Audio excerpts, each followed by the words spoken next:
Five Nights at Freddy's is an indie point-and-click survivor horror video game developed by Scott Cawthon, and it was released on July 24th, 2014. The goal is for the player to try to survive the night at Freddy Fazbear's Pizza while avoiding getting caught by the animatronics.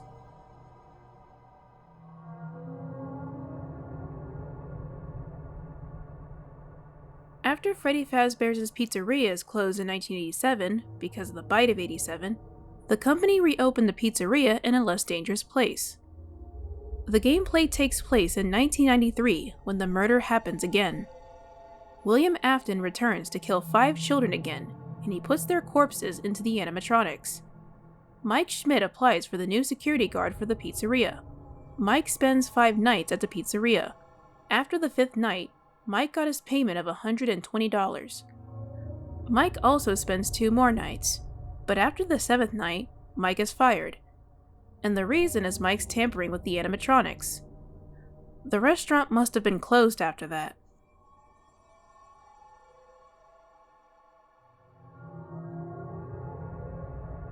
The player sits in an office and monitors security cameras positioned throughout the restaurant to observe the animatronic mascots. The player has a limited amount of power to view camera feeds, light hallways, and close the doors to either side of them. And once the power is out, Freddy will show up in the left hallway singing his song. Once he's done with the song, he will jump scare you, causing instant death. The player must use the camera feeds to locate all 4 animatronics in the building and hold them off using the doors. If the player fails to do this, they will be killed with a jump scare. To advance to the next night, the player must survive from 12 a.m. until 6 a.m.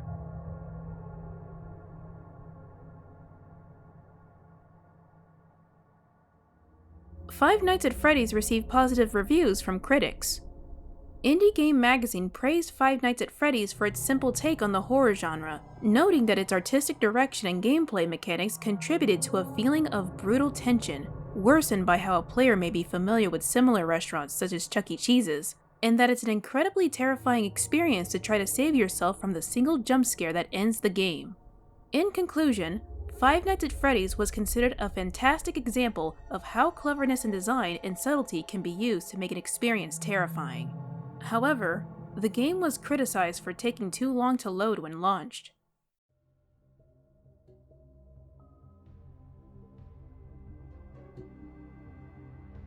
Five Nights at Freddy's 2 is the successor to Five Nights at Freddy's. It was submitted to Steam Greenlight on October 21st, 2014. The demo was released on November 10th, 2014, with the full game being released on the same date. An Android port was released on November 13th, and an iOS port was released on November 20th. The game itself is a prequel sequel, meaning that it is a sequel, but it's chronologically a prequel, as it takes place before the events of the first game. The player is a different security guard known as Jeremy Fitzgerald. The custom night has been replaced with Fritz Smith. This installment features new animatronics, which are Toy Chica, Toy Bonnie, Toy Freddy, Balloon Boy, Mangle, and the Puppet. The animatronics from the first Five Nights at Freddy's also make a return.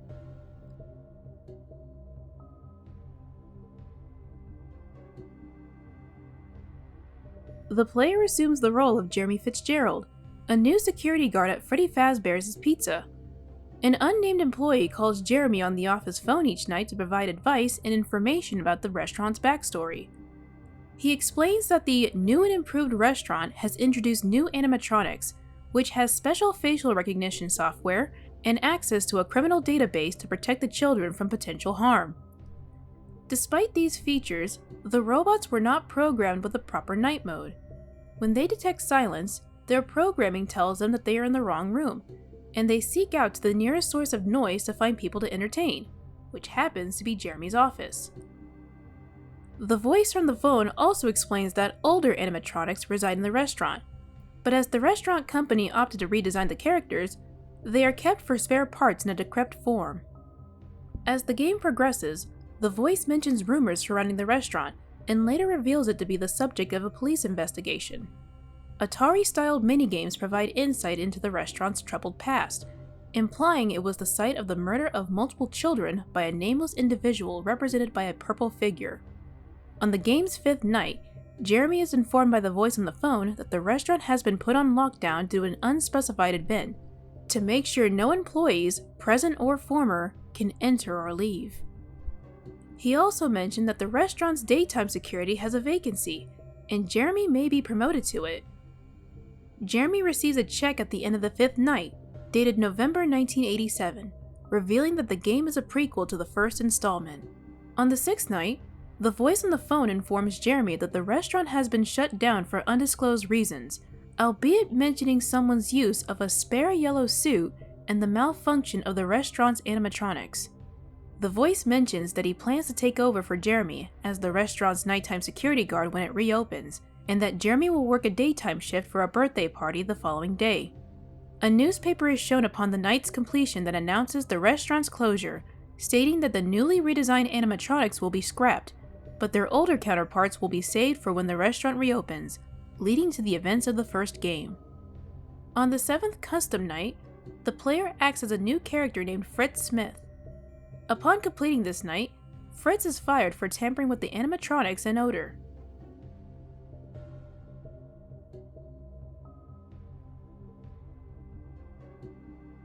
Like the first game, it is an indie point-and-click survivor horror video game in which the player must again survive the night in the new and improved Freddy Fazbear's Pizza while avoiding the various deadly animatronics.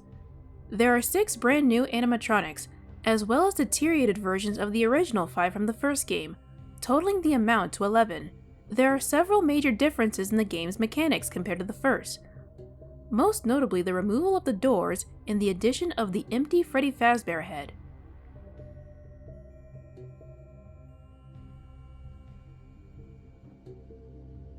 Five Nights at Freddy's 2 received generally mixed to positive reviews. Many critics mentioned the game's difficulty increase over the first game, as mentioned by Nick Rowan of Destructoid when he said that Five Nights at Freddy's 2 is too hard for its own good. Dying can become such a frequent and recurring event that becomes exhausting rather than exhilarating. He gave the game a 7 out of 10.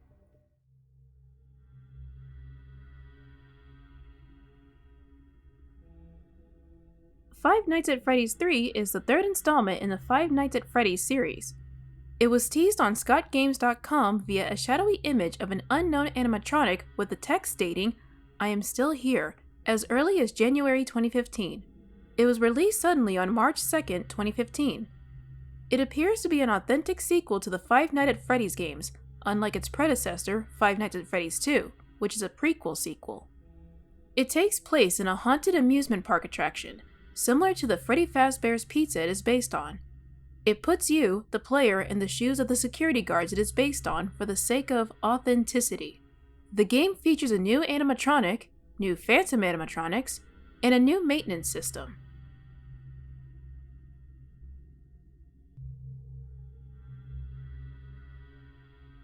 Like the previous games, it is an indie point-and-click survivor horror video game in which the player must yet again survive the night, now in the new Fazbear's Fright, the horror attraction.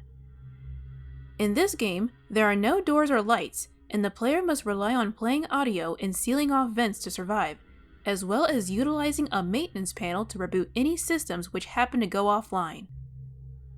There is only one animatronic that can kill the player. However, there are 6 phantoms that can scare the player and attract the animatronic.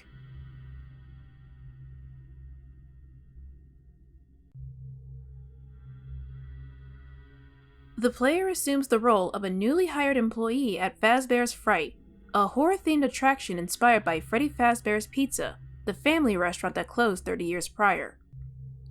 During the week before the attraction's official opening, the employee must watch over the faculty from a security office each night from 12 a.m. to 6 a.m., using a network of surveillance cameras placed in rooms and air vents.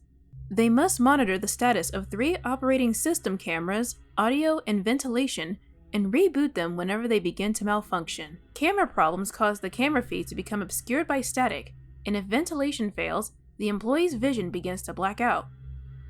The employee may also see hallucinatory phantom animatronics that resembles animatronics from the restaurant franchise, which can cause system malfunctions but cannot directly harm the player.